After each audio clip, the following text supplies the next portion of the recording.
Y'all, they doing any and everything to try to get black folks out there in these streets. They done hired this biracial or Dominican, I don't know, Puerto Rican man to sit up here and act like he's now the leader of the new Black Panthers. And then he done got some homeless dudes off the street to stand behind him. We not coming. We not going. Could they not get a real Black American? Probably not, because we not on that. I couldn't believe it. Don't fall for it, y'all. CIA, IRS, FBI, whoever you are behind this, we're not coming.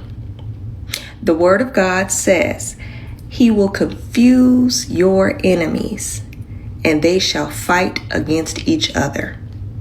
That's literally what's happening. I can't believe that, man. Like, y'all couldn't get nobody else. Won't no ICE agent ever run up on me. I guarantee you they won't. I'll put a hole in their chest the size of a window. Safe line repair, safe line replace. That's what's gonna happen. They touch me. Welcome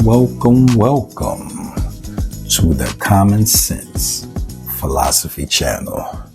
Today's video is called Paul Birdsong, Panther gang member or just misunderstood. Paul Birdsong, a Panther gang member or just misunderstood. This is a real good discussion because I've been listening to people, and I really took my time with this over the last couple of weeks because I really wanted to get a better picture of it and catch the perspectives of others. People like him. Some people hate him. I guess this guy was a rapper. They got caught in a couple truths and lies with other rappers. Then I guess he became a gang banger, which he was actually put in action with a gang. And then he said, no longer am I a gang banger. I'm just a gang member. And then now he's went from that to now he's a Black Panther, but not really with the original Black Panthers. He's a new Black Panther. He called a new generation Black Panther, I guess. And it's causing problems with the actual family members of the original Black Panthers.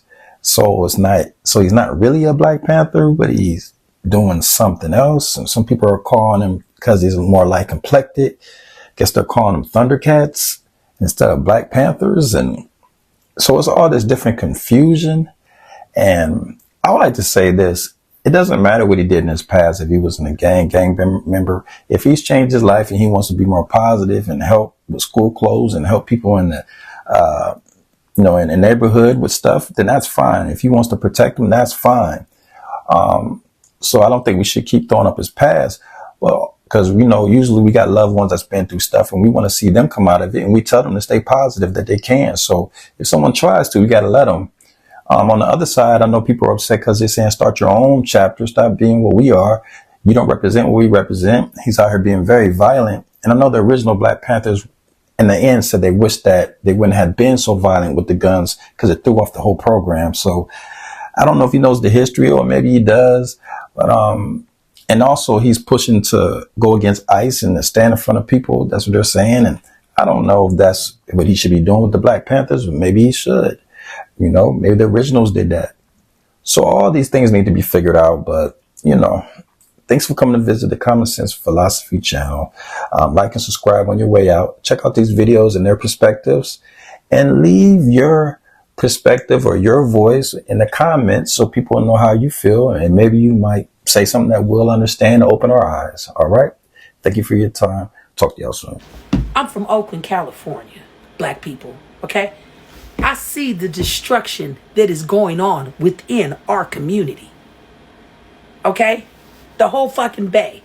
Richmond, Oakland, San Francisco, Hunters Point, 30 Palouse, Double Rock.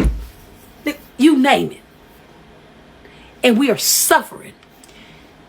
Homeless, drugs, prostitution, gangbanging, murders.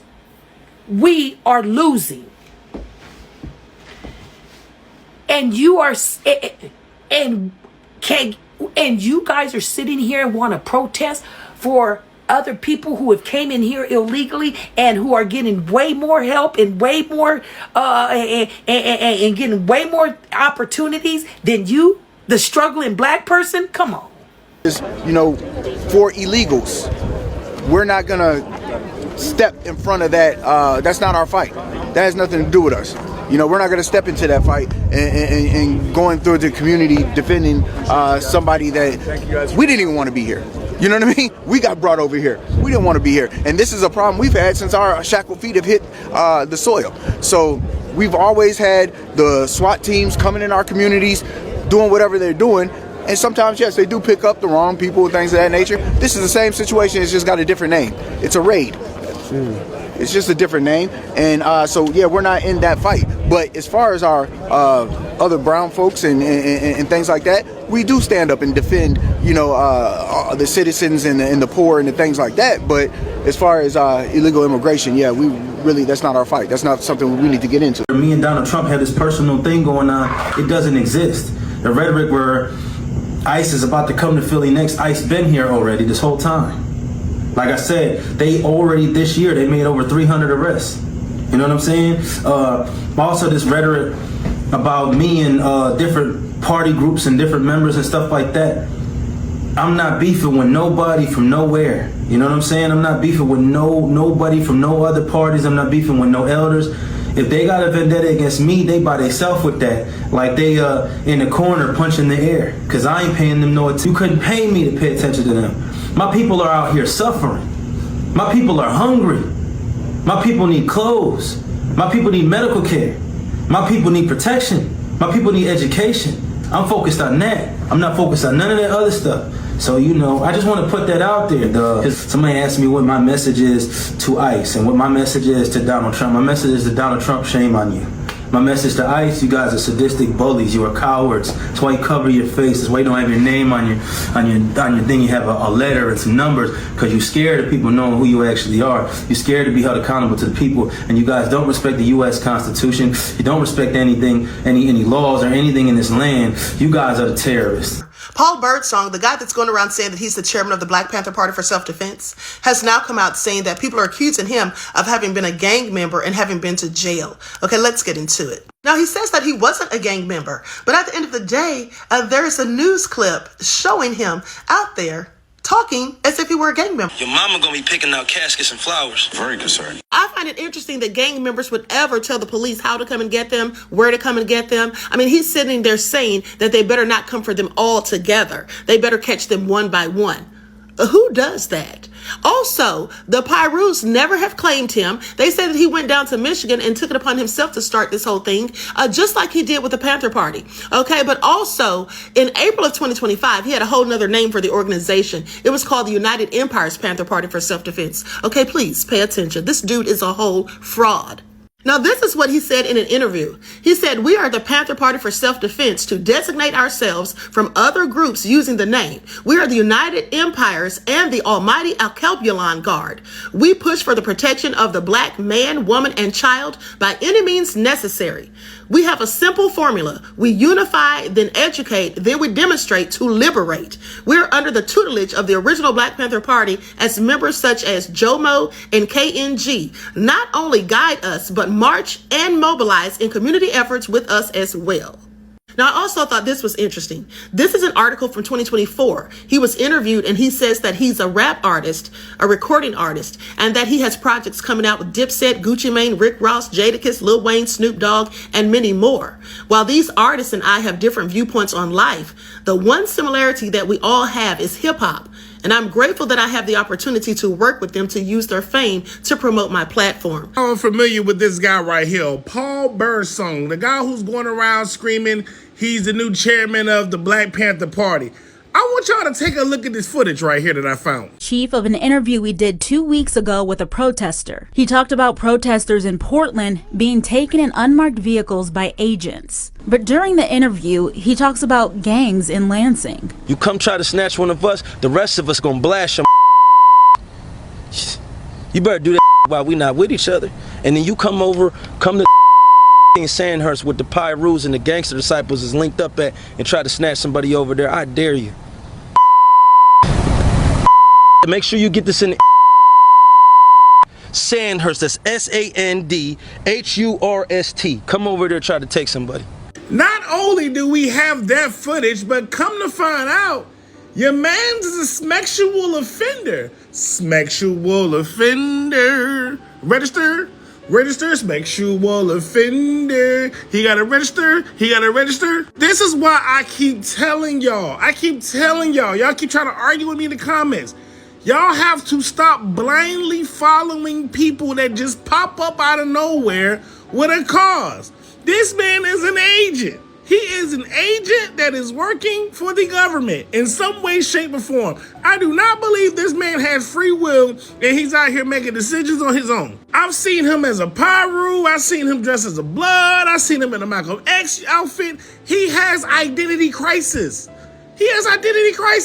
Huey P. Newton's daughter is filing a lawsuit against this man for using the Black Panther name and image. This goes out to all the other Black Panther party chapters.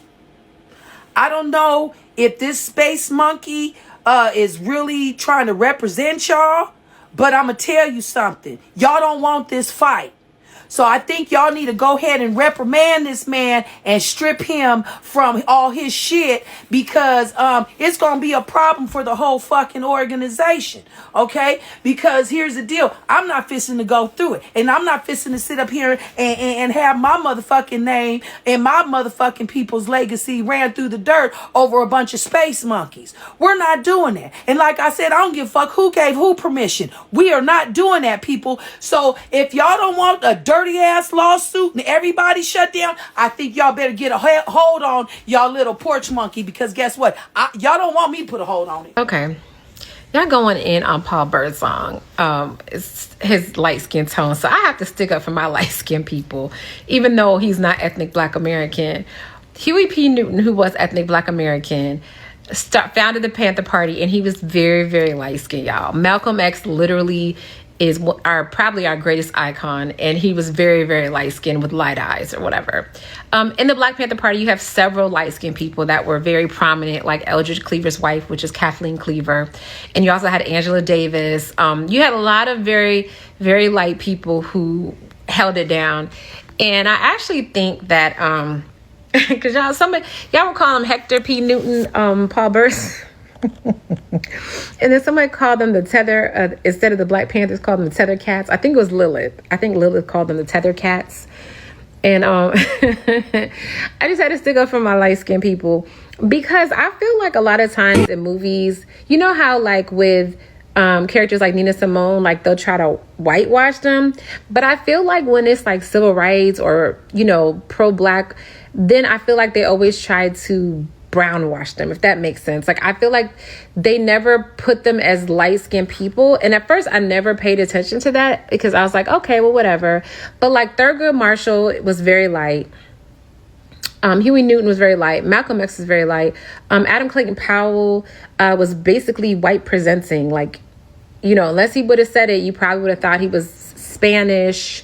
I mean, like from Spain, or Italian, or mixed, or at the very most, or whatever. But he was Black. He was ethnic Black American. Legally arm yourselves and unify, or else you will die. And I mean that in a literal sense. You see on the news all the time, Renee, you know, everybody say her name, Renee. Right? She just got shot in the face by ICE, right? This is a real thing, and they're not gonna stop. And the more they hurt people and get away with it, the more they gonna get that momentum to keep going. So everybody needs to unify and come together, and everybody needs to arm themselves, right? Because the revolution is in the barrel of a gun, whether you believe it or not. You want to be comfortable and you want to be nice. You don't want no confrontation. Look, Huey P. Newton said it the best. Anybody without a gun is either a slave or they're about to be one. You know? So, and people worried about people being scared of him. Huey P. Newton also said this when somebody asked him, don't you think the Black Panther Party is scary? Don't you think it's scaring people? He said, my people have been the ones afraid. Hey, sister, we got free groceries over here. Free hot soup and free clothes. He said, my people be the one afraid for hundreds of years. So if you're saying people scared of us now, that's a compliment.